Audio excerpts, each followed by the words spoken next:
right. So David, take us back before real estate. I mean, what were you doing? What did your career look like? And just kind of bring us into how you fell into real estate to begin with. I think felon is the exact right verb. And I'm sure you've heard that a few times on this podcast from people who fell into real estate. But I grew up in Southern California in suburban Los Angeles in the 80s. I was one of those classic theater kids, high school theater geek. I ended up going to UCLA to study theater arts. And while I was there, I started to work professionally in commercials and things of that sort. But I was actually booking a lot of theater in Los Angeles, which was unusual because it was such a film town. As UCLA was winding down, I was looking to, I was terrified to follow that as a career path. So I was looking to go to law school. I was studying for the LSAT. I did really well. I was starting to gather up my law school applications when I was cast in a Broadway show out of Los Angeles. So I moved to New York, cast in a Broadway show, and I thought, well, this will look good on my law school applications next year.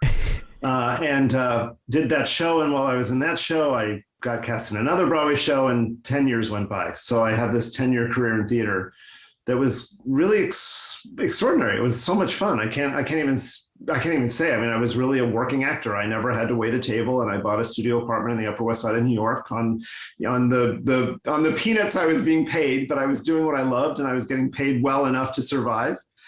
And while I was on a national tour of a Broadway show, we came through the Bay Area, and while I was there, I met my now husband Andrew. And that sparked a year and a half long-term relationship across the country. And there was a point where he was going to quit his real job and come join me in New York. And I said, I could use a little break from New York. I'll come out to you for a month. And I never went back. And it started this period of time where I was like, who am I? What am I going to do out here? How do I function? I ended up, this was at the time that the internet was sort of having its first surge. It was around the year 2000. I ended up working for a magazine that focused on the internet economy. It was called the Industry Standard. Things were just growing so fast in the Bay Area right then. Anybody who had a pulse, they were just hiring people, just get somebody in here. But I think they figured out I was somewhat capable. So I had 7 promotions in about a year and a half, and was actually on a really great trajectory with that magazine when the first internet implosion happened and the magazine just folded. Around that time, Andrew and I had bought our first home in the East Bay in Alameda. And I was trying to figure out what to do with myself. What was my next journey going to be? And the experience we'd had with our real estate agent was somewhat positive, and we were adopting these 2 kids out of foster care. So I was like, what career can I think of that will allow me the flexibility to be a parent and sort of give me some income as well? And so I went into real estate at that point. It was around the year 2000. And if I'm being honest, I went into real estate really holding my nose. I thought this was a sales job, and I thought I was really uncomfortable with it. I thought I'm not a predatory, solicitous person. I'm not a salesy guy. I just don't know if this is going to be a fit. And the fact that I'd had a fairly positive experience with our real estate agent, who seemed to really have our back and really be low key and ushered us through a very positive experience, gave me some faith that maybe I could find some similar path. And what I fell into, to use your verb, was an extraordinarily rich career that has really, just echoed through my entire life in extraordinarily positive ways. And I didn't see it coming. I did not see it coming. I joked that if my 25-year-old theater self had known that one day I was going to be a real estate agent, I would have jumped off the nearest building, because it would have just well, I'm glad you didn't, as well as the thousands of families that you've served. So I have to ask this. It isn't real estate related, but having been, on several Broadway shows, what does one stick out as your absolute favorite that you're ever a part of? Some of my favorite shows weren't the ones on Broadway. Broadway's a little bit of a commercial industry. Some of the more rich artistic experiences weren't those. Okay. Some of my favorite shows were like doing Sweeney Todd at the Portland Opera with Bruce Beresford, who directed Driving Miss Daisy, and this like full chorus of opera singers behind us. They hired a bunch of theater people to play the leads, and just the sound wall of that experience was amazing. Or I have this director I love named Morse Gardner, who used to run the Cincinnati Conservatory of Music. And he did this at a different opera company. Interestingly enough, I didn't work for many opera companies, but we did this deconstructed Mikado, which was all through the idioms of different rock and roll. So like I got to play Nangi Poo in full kabuki makeup and like on rollerblades with Madonna mics and just singing this Gilbert and Sullivan score through different rock idioms and things like that. Like I just loved the like Sondheims and the deconstructions and all the really weird stuff. That was really the fun stuff. Love it. David, you mentioned a few minutes ago about, really there were certain attributes with your real estate agent that you thought that you admired and that you wanted to sort of replicate. One of the things I found when I was doing my research is that you had this quote, you approach business from this perspective of one part head, one part heart. And really understanding the human psychology and being able to incorporate that into a business transaction. So I'm just curious, is that a methodology that you had come into the business with, or is that something that you developed over time? I'd say developed over time. And what I came in with was I came into the business really with my guard up. It's going to sound so awful, but it just felt like I was just really leery of it. I hate sales. I hate being solicited. I hate the experience myself. So what I did is I went in skeptical. And what I found very quickly is that the people in the office I was working were really lovely people. And it wasn't a Shark Tank of any sort. These were people who were really generous and kind and well-intentioned. So I immediately just relaxed into like, these are lovely people. Like I should listen to them and I should trust them. And then what I also sort of put in my head was I just made a commitment to myself that I was never going to be a real estate agent, that the real estate agent that I had already defined in my brain, I was leery of. So everything was going to go through the lens of like every decision I was going to make in real estate was going to go through the lens of how do I like to be treated in the world? How do I like to be approached? What sort of experience do I like? When people approach me or come at me with self-interest, it completely turns me off. So how am I not going to do that and still succeed? So, and the other thing I thought of, because the thing I learned in theater, which was really important to me, is that in theater, it was really hard to get a job in theater. You know, there were 30 guys who were somewhat similar to me, all trying to get the exact same job. And we were all sort of similar. So like it was a highly subjective and very erratic career. In real estate, there's there's opportunity everywhere. But what I learned in theater that was so powerful for me getting into real estate is the ability to differentiate. Like, how am I going to come across to the person who's deciding whether to hire me or not? That I'm special, that they should select me. So one of the things that the lessons I immediately employed was this idea that veteran agents who were very generous with their time and their knowledge would tell me like, oh, this is the path to success. These are the steps you take to succeed. And I decided in my brain to say like, okay, if these are the steps that everybody takes to succeed, I'm not going to do any of those, because all of those are going to add to the noise. Like, what am I going to do that's utterly unique here? So over time, it was just this commitment to like not being that sales guy and not doing what everybody else does. How am I going to forge my own path?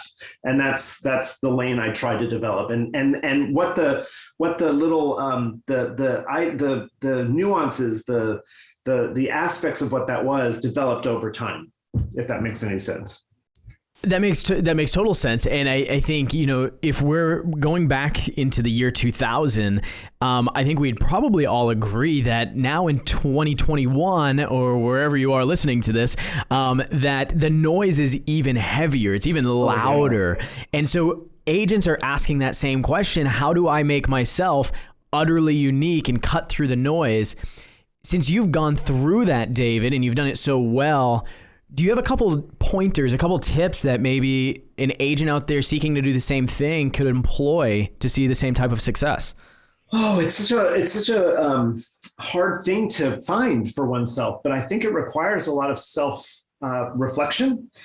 I think it's figuring out who you are. You have to really understand who you are and where you fit into the world and where you fit into the world that you're trying to operate within. Like, how you have to place yourself in a place where your people, where your audience, where people are likely to connect with you, and then you have to connect deeply with them. And what you do in order to do that is you have to be bold in how you live your life, I think, and you have to be extraordinarily self-aware.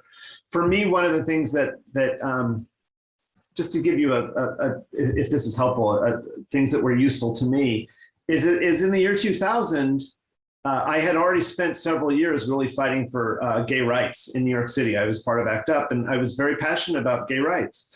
And I came into this Alameda community, and one of the things you do when you came into real estate is they put out a little newspaper article about you saying David Gunderman has joined Kane and Associates, and that's the brokerage I worked for at the time.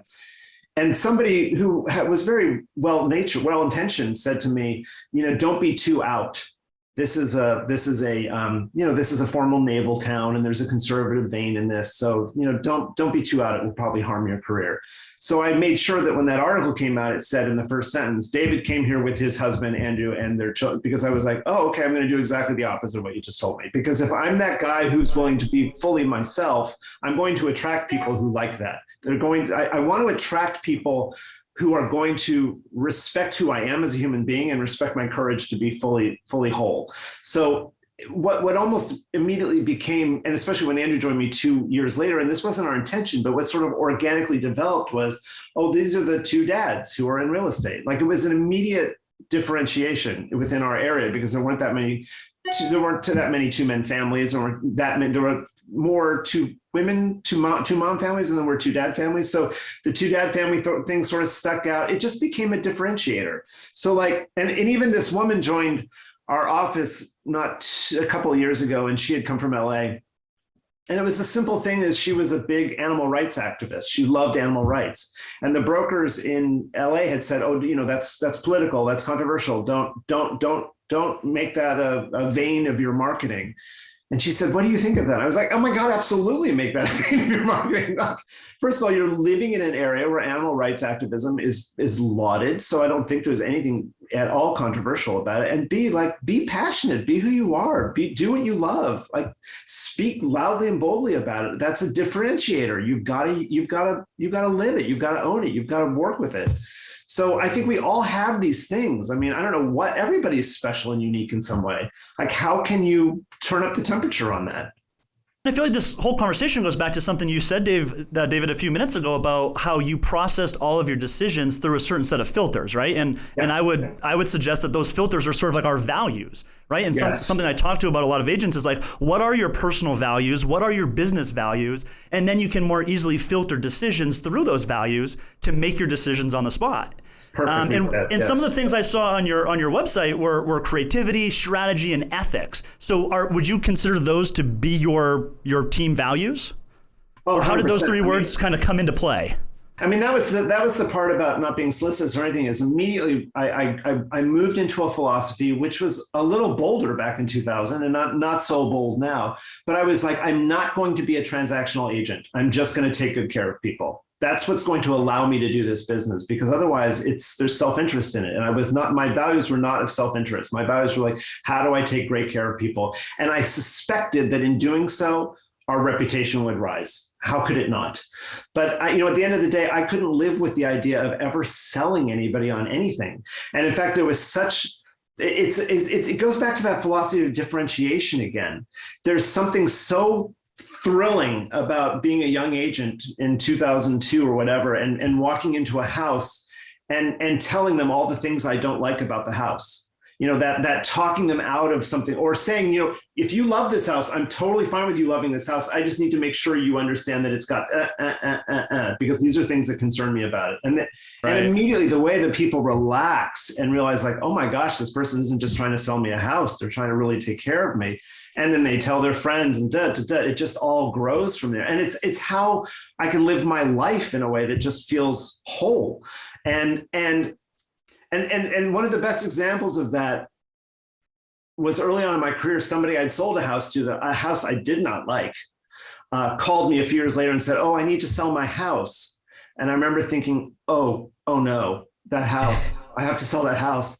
And I think they heard me hesitate on the phone. And one of the most delightful things happened to me in that conversation, which is they said, don't worry, we know you don't like the house. You told us all the things you didn't like about the house. And it really like relaxed me. It was like, now I can sell this house because we all are on the same page. I don't have to like talk out of both sides of my mouth and be like, oh, I never told you this, but this is going to be a real hard resale. Like I had told them everything I had been like, it's like the principle of living a truthful life. Like if you never lie about anything, you don't have to remember anything. Exactly. The honesty came full circle. Yeah. And it all comes full circle in your career when your clients realize you've treated them with respect and with care and with, being completely truthful about and bringing that expertise to bear. Like, again, you can buy this house. I'm totally fine with it. I just want to make sure you're going in eyes wide open. And then they're like, yeah, I'm going eyes wide open. Great. Or that moment a client says to you, oh, I really like this house. And you're like, okay, we had an hour and a half interview when we started, and that isn't what you said you wanted. And it's totally fine. Let's go there. But you hired me to hold up a mirror. I think that's one of my things that I want to do for you. So I just want to make sure, like, let's go for that house. But I just want to make sure we're shifting goals here, right? And then they feel heard, they feel listened to, they feel cared for. All those little things that reflect one's values that you just sort of infuse into a transaction creates this reputation, and your brand and the referral business and everything just flows from there. Well, you really are living out this principle that, last year Gary Keller had everyone really interested in the infinite game and thinking long term, right? Because when you come full circle around, like, yeah, you can do the short term money thing, but then you're living your life, like you just said, out of two sides of your out of your mouth, and you really, that prevents you sometimes from living a whole life, which is a word that you've used several times already. I want to make sure that people are hearing, because it's so important. Don't you get it all the time, Joe? Like agents saying, like, should I market this? Should I be this out, so to speak? Yeah. Whatever that is for them. And I take the same approach and give them the same advice. You can grow a very, very big, abundant business being who you are. Stop living in fear and trying to, wonder if you're going to, am I going to offend this person over here? Like, really, who are you? You're going to be a magnet to some people, and you're going to repel other people. And that's okay, because then you can actually live into those values that you have. And I think that's super important. I think agents, no matter where they're at in their career, need to hear those things. There's a temperature too with which people will passionately refer you. Like if there's I don't know how to find a mathematical equation for this, but I can just say that if somebody really feels your passion and feels you and feels your values, they're going to recommend you more actively, more aggressively. There's just a degree switch there. So yes, you will offend maybe, or turn off a few people. Offend is a big word. You'll turn off some other people, but the people that are attracted to you, that are turned on by what you're doing, are going to be more turned on by what you're doing, if that makes any sense. Yeah, definitely. What did you mean when you said a few minutes ago that one of the things people hire you to do is hold up a mirror for them? Oh, just that, sometimes people, it's such a highly emotionally charged decision buying a house, that if they're suddenly straying in a different direction, I want to make sure that it's not caprice, that it's not something that they're going to regret. So I just want to say, like, when we met, you were saying you wanted this and that, and this was important to you. It's totally fine if we forego all that and we're going in a different direction, but I just want to make sure we're being thoughtful here. I want to make sure I'm holding that story you gave me at the beginning, because I felt like that was one of the things that is my sacred trust to you, is to help guide you through this. So we're making a shift here, and I just want to make sure we're all on the same page as we make this shift. And I want to hear from them. Oh yeah, I'm fine with, I've changed. I'm like, okay, great. Now I'm over here with you. I want to understand where we're at. And you do it in such a non-threatening way, and because anybody with any experience knows that clients do this all the time, right? They tell us they want one thing, and then their needs and their wants kind of evolve over time, or they don't really know what they need or want or don't want until they see it. And so I just wanted you to unpack that a little bit, because I think that's such a valuable lesson, and you're able to confront them with that conversation in, again, a non-threatening way where it just opens up dialogue instead of creates friction. Right, and if in the worst case scenario of it is they feel like, oh, he really listened, he paid attention, he's pulling it back to what we said. So at the very worst of it, they're just going to feel like, oh, he really hurt me, and that just feels good. So David, bring us into maybe some of those early years. You get into the business, you're starting to really find who you are as a business owner. Andrew joins you at one point. Can you just take us maybe through those first few years and what led to Andrew organically getting into business with you as partners? Yeah. I think part of it was that Andrew, like me, has a very colorful background. He was a dancer with the American Ballet Theater. He was a monk. He kept bees. He was a restaurateur. He had an ad agency. He's done everything. That's amazing. At this point, he was working in special education as an administrator in San Jose, which for anybody who knows the Bay Area is a nightmare commute.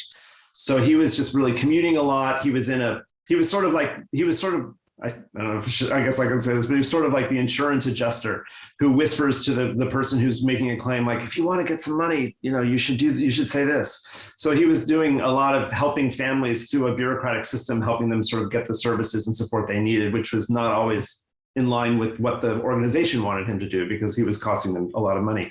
But at the end of the day, he was burning out on it. And also we had these small kids and he was commuting these, big hours. It was just really draining us. And I'd say the other thing that, I'm starting a business. We just bought a house. We have small children. Andrew's commuting to San Jose. Like there's a lot of stressors in our lives right now.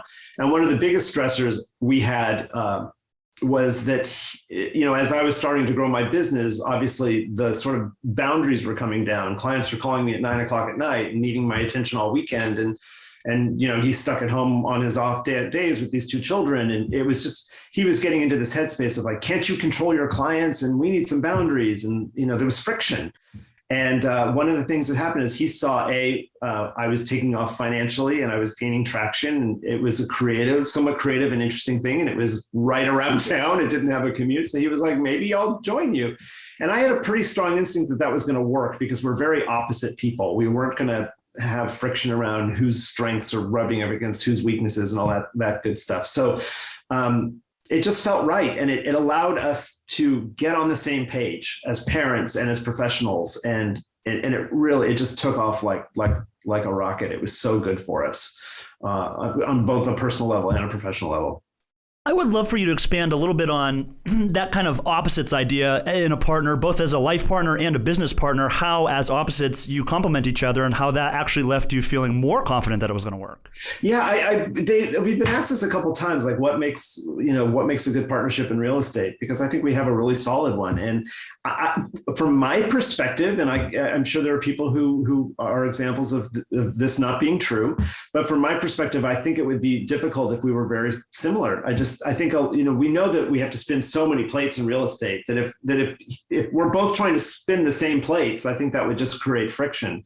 Whereas if his talents and my talents are complementary and he's really good at this and I'm not, like, for instance, when we take a listing appointment, Andrew is so good at connecting with people emotionally, and I'm more of the data guy. I'm more like, hey, let's get into the contracts. Let's get into the transaction now. And he is just, I swear to God, Andrew can meet somebody and they'll say, where are you from? And they'll say, I'm from Holland. And he'll say, where in Holland? And they'll say something with a whole bunch of adjectives and umlauts that no one has ever heard of. And Andrew will say, I've been to that place, and I think I'm married to a pathological liar. And then he'll say something like, do you like the ice cream shop on the corner of this and that? And I'm like, oh my God, he's been there. He knows the ice cream shop. And then the person will say, that's my favorite ice cream shop. I don't know how he does it, but he knows everything about every place. Those monks are really well traveled. Yeah. So anyway, it's just sort of flukish how well he connects with people. And then I literally just sit back and enjoy the show. And then as soon as we're getting into the nuts and bolts of it, I sort of move forward and he recedes in it. And in that, as an example, that's a very powerful moment where we really cover a lot of bases in an hour and a half in terms of making a personal connection and then moving forward professionally. I mean, continuing on this subject, you mentioned that he felt that that clients were beginning to maybe overtake the schedule. Yeah. And I think for a lot of spouses, partners, business partners, that, if that's the case, then adding the second partner into the mix, could leave the home life like way out of balance. Yeah. How are you able to kind of take the reins, use your complementary strengths so that it didn't start robbing both of you of that reality, or did it? And did you have to work through that? It did to some degree. I mean, real estate is all consuming. I would not be truthful if I didn't say it robbed us some. I mean, but we were suddenly making enough money that we hired a nanny who came in, and so we got child care.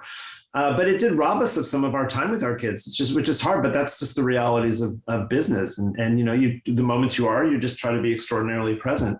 But it did give us, I mean, it was during the years that we were not as busy as we are now. I mean, we were doing really well and very quickly, but not to the extremes that we are now. And it did allow us to divide and conquer. So, one of us could go on the field trip. We had to we fought over who gets to go out and tried to keep some parity there, but we could volunteer at school. Real estate is somewhat flexible. And there were meetings where I'd say no, I'll take this one alone. You go be with the kids, you go do the field trip, you go do the volunteering, whatever it is. So that sort of built in. I mean, most people who do real estate solo are always looking for someone to do their vacation coverage or their sick coverage or whatever it is. It was all built in, and I didn't have to tell him about the client or what was going on or what was happening in the deal. It was all known, so it all just sort of smoothly worked out. It was a total boon to our business to work together. Definitely. Okay, so the Gunderman Group, so to speak, is born. Take us into the growth path of the Gunderman Group. I mean, did you just start hiring like crazy? What's kind of the makeup of your team? What does that look like? The current makeup of our team or the evolution of our team? Bring us through the evolution. It's not. I'll keep it somewhat brief. It's not terribly interesting. It's like anything where you hit capacity, and if you want to grow, you have to hire. And figuring out what that first hire was tricky. And we started with an assistant, and that was interesting. Ultimately, a lot of what an assistant does, I'm a bit of a control freak. It wasn't all that helpful. Where it really flipped for me was and this is specific to our market, but as the market was sort of evolving into increasing presentation standards and getting into staging and getting into renovating houses, what was really interesting to me was realizing that what I needed more than an assistant was a project manager. So we hired our first project manager and sort of let go of the assistant role for a while, and the project manager changed our lives. Like that, we realized that the extent to which we were getting absorbed in the renovation aspect of houses and the preparation and managing the vendors and the painters and all that stuff was really what was a drain on our energy. So we hired. What we tended to do, and we've continued to do to this day, is always, if we can, we hire a friend. We hire somebody we already know. I just believe very much the hardest thing to train is values, and I think our friends already know our values and know who we are, and there's unbelievable talent all around us. People who are burned out of corporate jobs, or people who left the workforce to raise a child, and now it's harder than ever to get back into the workforce after you've taken a pause, especially in this sort of tech world we live in. We've just found incredible talent and incredible synergy in hiring people that we know. And then just what our business feels, and when we make sure that this is always the messaging coming down, is that we're all in this together. One of our people likes to call me, has a propensity to call me her boss, and she's a friend. I'm like, if you ever say that word, I will smack you. Do not ever call me your boss. We are in this together. We are partners. We are collaborators, and we just try to really make sure everybody's empowered to do their thing. And anytime there's a mistake, and there's always mistakes, especially with a lot of volume, we're just not the type of people that blame or stick on us. We just like, what did we learn from this? How do we fix it? What did we learn? Let's never do it again. Let's move forward. Like, we're just trying to always work from a place of collaboration and positivity. Otherwise, it just can get really toxic. So we grew our project management team. We started to, as you realize, I don't have time for all these appointments. We added a buyer's agent. We started to add more and more buyer's agents because our project management team got so effective that hiring people to do listings with us was almost nonsensical, because the salaries we were paying our project managers were way more financially effective than if we were to bring in a partner agent and split the commission, because basically we had a partner agent and a salaried person who was doing a tremendous job. But then our listing volume got so high that we said to our buyer agents, I'm sure you guys want to be listing agents. Let's do this.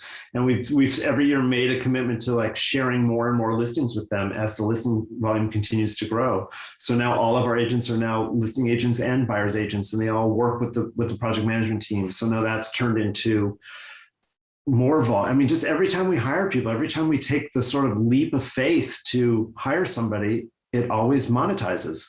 It just, the business just swells a little bit more. And I joke with our team a lot because we work in the Oakland, Berkeley, Piedmont, Alameda market. And we have about, I mean, even though we're doing, probably $300 million worth of volume this year, we have about a 1.5%, maybe 2% share of the market. Like there's still 98% out there for us if we want to grow.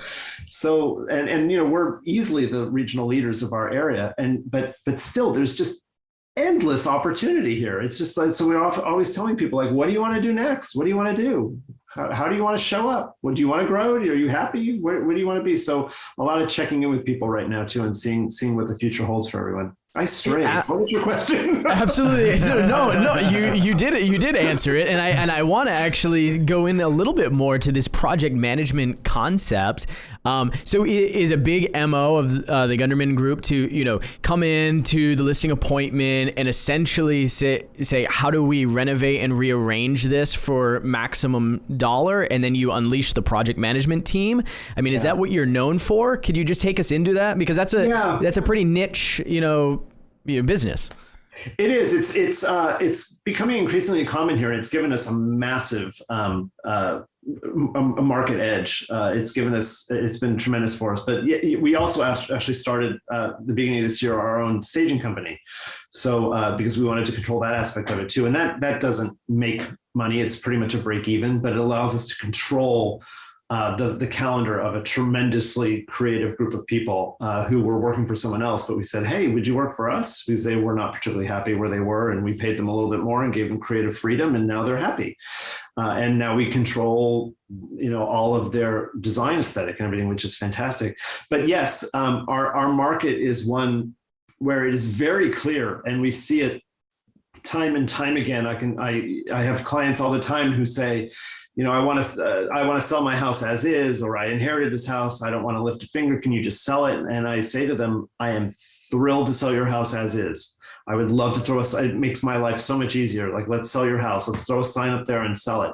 But I have to tell you that if this was my house, I would spend $40,000, $50,000 on it because there's $250,000 to be made if you do, or whatever. We can look at the numbers. And we've had, specific listings where there was an attempt to sell as is and it flopped. And then we spent $60,000 on it and it sold for $300,000 more.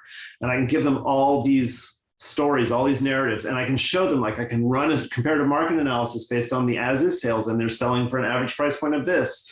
And the ones that spend, that get to this sort of design quality go for this, and the cost is this. So like, do you want to flip your house or do you want someone else to get all that margin? And we'll do it, we'll execute it for free for you. Like, we take on all the execution of it. We'll lend all the money out of our own corporation to do all this for free. I keep $1 million in a bank account to just like lend my clients for free. So I just make it sort of irresistible for us to do this for them. So we're creating this massive service of like helping them monetize their own home. I think we probably need to dive into that a little bit deeper. Well, you David, you just answered like 10 more questions that I had regarding that. But I mean, let's dive into that a little bit more. So there's agents out there that want to do similar things to what you're doing. How did you start that? Because obviously you didn't. Well, maybe you did. You had $1 million and you just set it aside. I mean, put that together.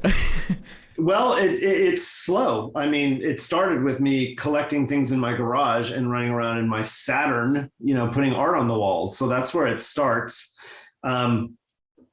It's not something that came to me easily. I don't have a design eye. Andrew actually has a pretty good design eye, but I don't have it. But I've learned I've got a really strong one now, in so much as I've sat in so many design appointments or seen what stagers do. And I just studied, like, what are they doing? How are they scaling? What are the proportions? Like, what is making this room feel good? What's giving it the energy, or what's making the photo rich? What's making this resonate?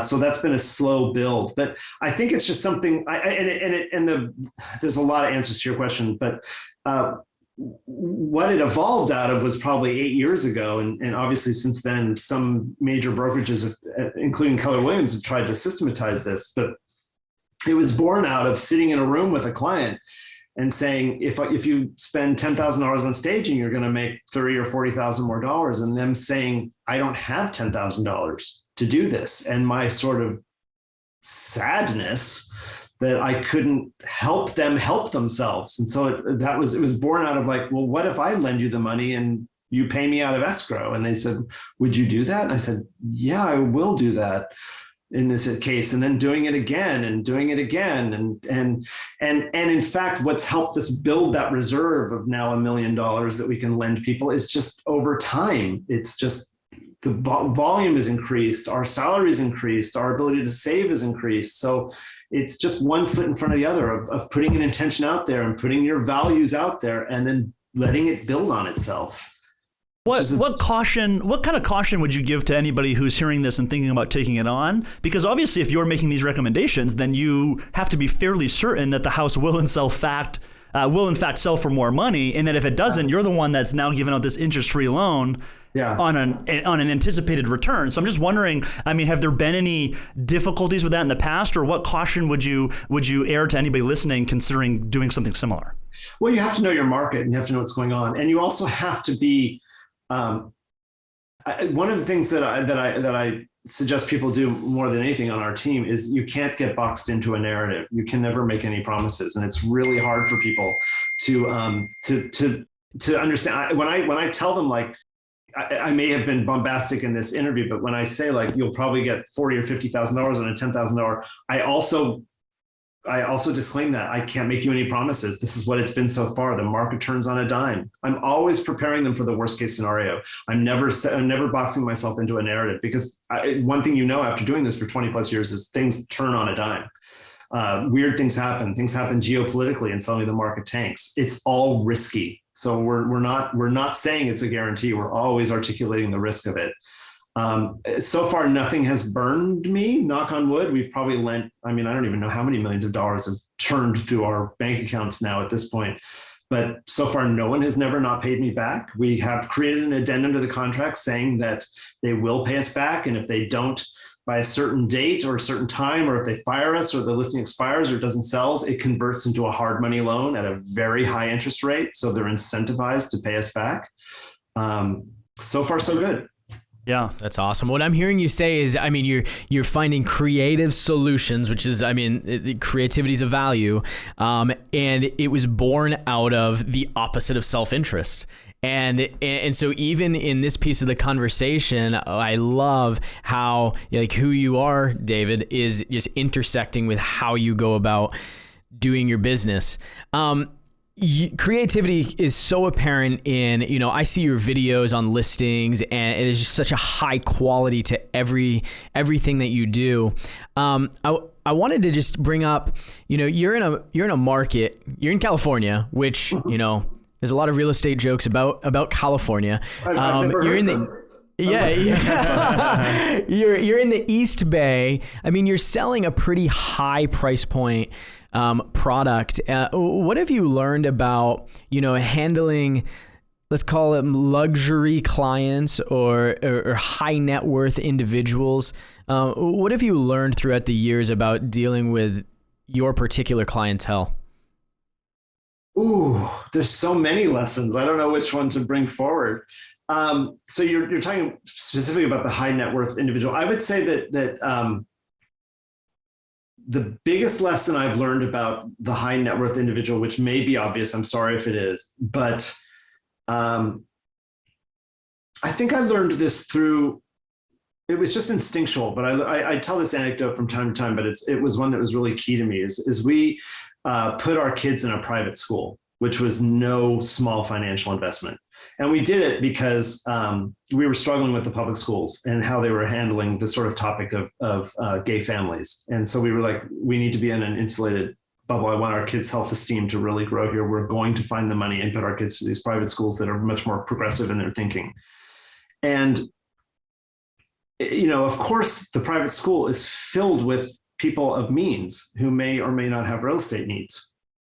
And that wasn't why we went there. And in fact, we made, again, this commitment to not immediately the admissions people find out you're in real estate and they're like, do you want to advertise in the program? And my answer was, no, I don't want to advertise in the program.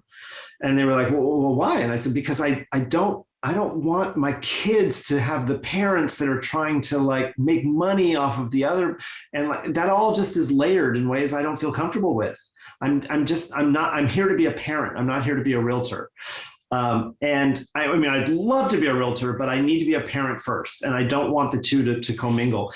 And I did want the two to commingle, but I didn't want that to be our driving force. And so what happens is, you're in the lobby and there's an event and somebody says to you, what do you do? And you say, oh, I'm a real estate broker.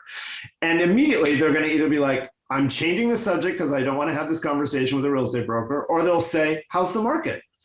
And so I take my cues from their reaction. And then the ones that say, how's the market? I have this opportunity to articulate and be an expert and tell them something maybe they don't know, and then drop it.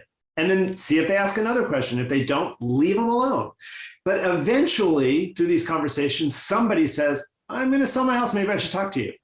And then you go out there and they hire you. And you're like, okay, now this is a moment when everyone in the community is going to be watching.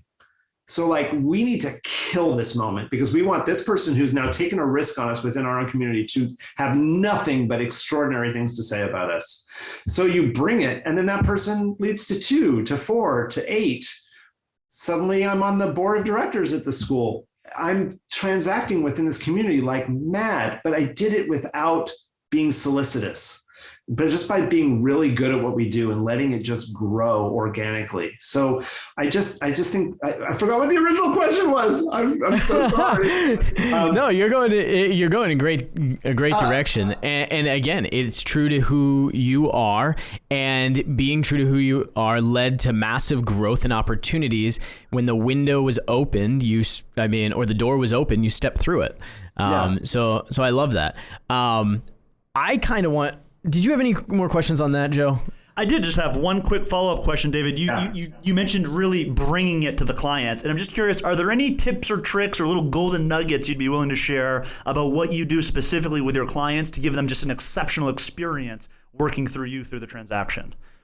Your question was high net worth individual. And what I want to say I couldn't remember. What I want to say about that is that person they really don't want to be solicited. People are coming for them all day long.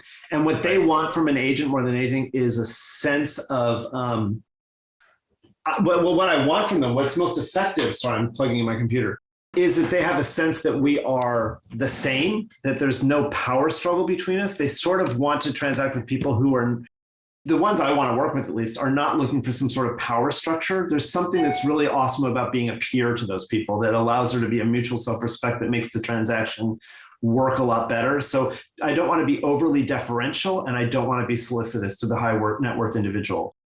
I'm glad that you came back to that because that was really good. That was good. Yeah, cool. And then your question was anything we do to make service really special. Right. The thing that I think that I do more than anything is we're not people who, I'm terrible. I'm terrible about gifts. I'm terrible about cards. I'm terrible about follow-up. I'm terrible about all that stuff.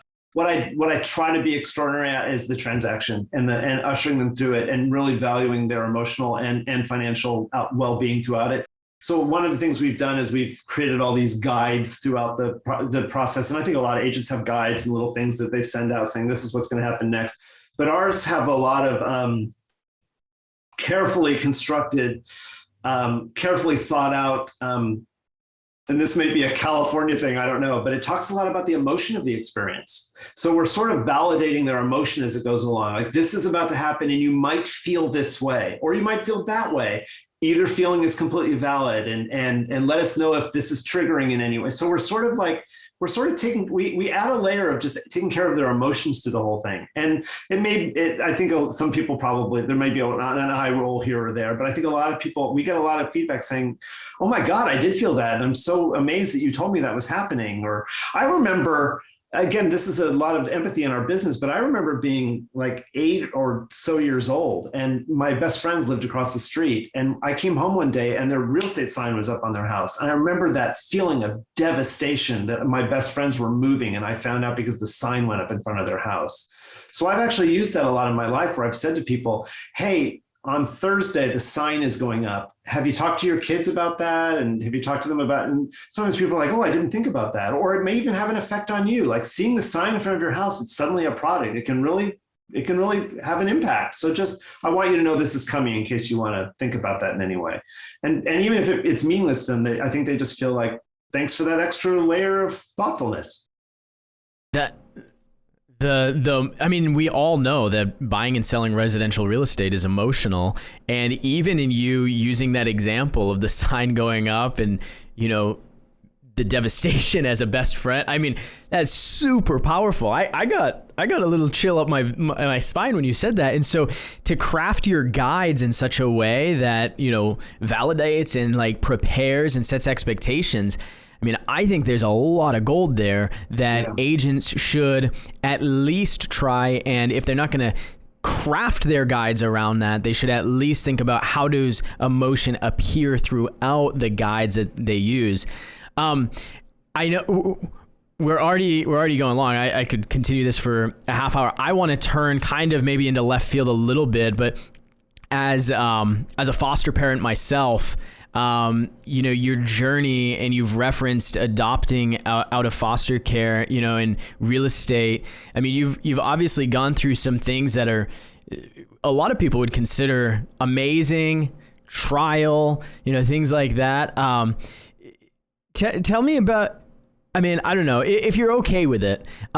Anything that you would share, because, one thing I found, David, over the last couple of years is how many real estate agents see that I'm a foster parent and like, wow, that's amazing. I'd like to do that too. Yeah. Anything that you learned throughout the journey, of adopting, and maybe how the real estate community has received that? I don't know. Maybe I'm treading. You tell me if you want to even go into that. No. I'm not shy about anything. I'm an open book. I don't know that there's much to say about it as it relates to real estate, other than to say that I'm an adoptee myself. So I think I sort of came at it with a sensitivity for my kids around the experience. It's fraught. There's a layer to being an adoptee, and there's just things you have to keep an eye out for. And we deal with our kids and watching for, which is that there are sort of, there's ways in which their friends or peers may not be as sensitive to it as they need to be, or we'd want them to be. So just listening for those moments. There are wounds, there's ruptures that happen in adoption. I don't know how fundamental there are. There's books written called The Adoption Wound and all sorts of other things, or there's ways that I just think that one should, who goes into adoption should be conscious of the fact that being an adoptee or being in the world of adoption can have layers that just come out of left field. And for me, I found my birth family. I've had various responses to my seeking them out, from complete and totally, you have no right to do this and stay away from my family, to, polite lunches, to people who've been really very, very open and kind. But it's a very emotionally fraught world. And for me, it's been personally, and also to my kids, it's been such an interesting journey into the sort of the conversation around nature versus nurture. Because what has become very evident to me through my experience is the power of nature. There's so many connections to personality and behaviors and things that are just really we're born into, and as parents we try really hard to infuse that with ethics and values and behavioral choices, but boy, there's a lot that's baked in.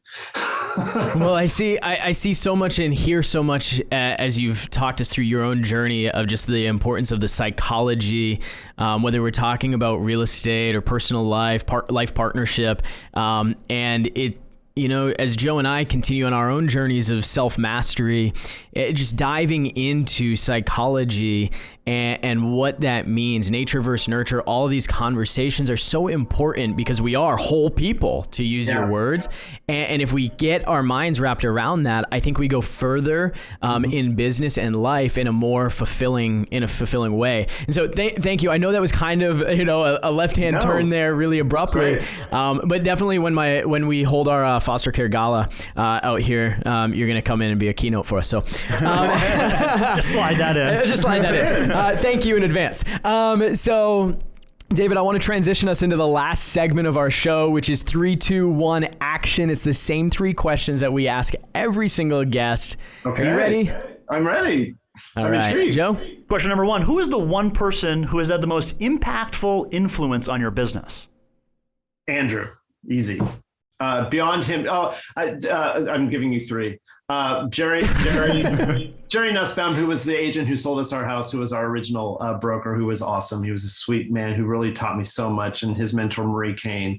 And then our recently retired managing broker, Phil Weingrow, who's become such a great friend, who also is just a deeply beautiful, decent human being who really took the journey with us and helped us shape our whole business around our values. And these people were awesome. Awesome. I love it. Question number 2, what is the most influential book on your business and why? I don't think there is a book that's been most influential in my business, which is not going to be a great answer.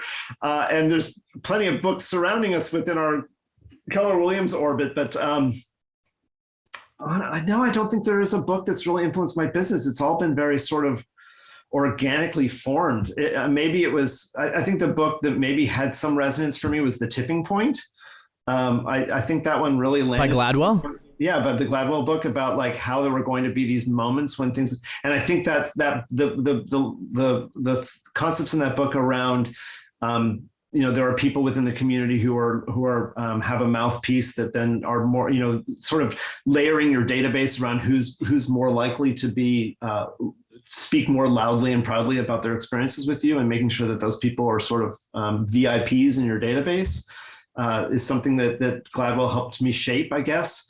But also just the confidence to know that there were going to be these moments when things were just going to come to coalesce, and we had to be ready to be nimble because they were going to surge forward. You just said that you couldn't think of one, and then you just beautifully summarized one of my favorite books. So great job. All right, I'll take it. I'm not a big real estate reader, although I'm trying to write a book now. We'll see if I pull it off about the themes that we're talking about right now in terms of emotions and psychology. So we'll see if I pull it off. I'm trying. That's super exciting. You will pull it off. I can't wait to read it. That's exciting. Third and final question for you today, David, is, as you know, this is the All In podcast where we encourage our listeners to take what they've heard and then to go implement. So what is the one actionable bit of advice you would give our listeners today to begin to move the needle forward in their business? Actionable bit of advice to move their business forward. I don't want to be on a specific thing, and I can't think of one right now, but I would just really encourage people. If there's one thing I can get them to do is like, just go be bold. Maybe the bit of action I'd say is like that thing you've been putting off that you want to do for yourself, that crazy goal, that jumping out of a plane or being in a hot air balloon, or that trip you've been putting off, like go do it now. Like, even if you just be bold, go out and live in a big way. It will just, every time you jump off the cliff and you don't know where the net is, like, unless it's a foolish jump, like a wickedly foolish jump, the net will appear. Like, just live large, go for it, and don't delay. Just go. I love it. Beautifully said. David, I know our listeners want to learn more about the Gunderman Group and you, and connect with you in the future and stay in touch with you regarding your future book that's coming out. Yeah. What is the best place for our listeners to connect with you? Instagram, Facebook. Our handles are always at the Gunderman Group. Check us out on our website, thegundermangroup.com. And if I get this book written, I'll be coming back to you guys. Awesome. We're already promoting it. Plug in special code all in for 5% off. No, we look forward to having you again for the book tour at some point in the future. Thank you so much for spending some time with us. I love the way you go about your business, and it's easy to see why success has found you and multiplied. Guys, we hope you enjoyed another episode of the All In podcast. As always, go out and play all in. Hey guys, thanks for listening to this episode of the All In Podcast. We want to invite you to find all of today's resources from our show page at aipodcast.co. We also ask that you take just 1 minute to leave us a review on iTunes or wherever you get your podcast. This is how we grow and how we're able to bring you the best content each and every week. Now go play all in.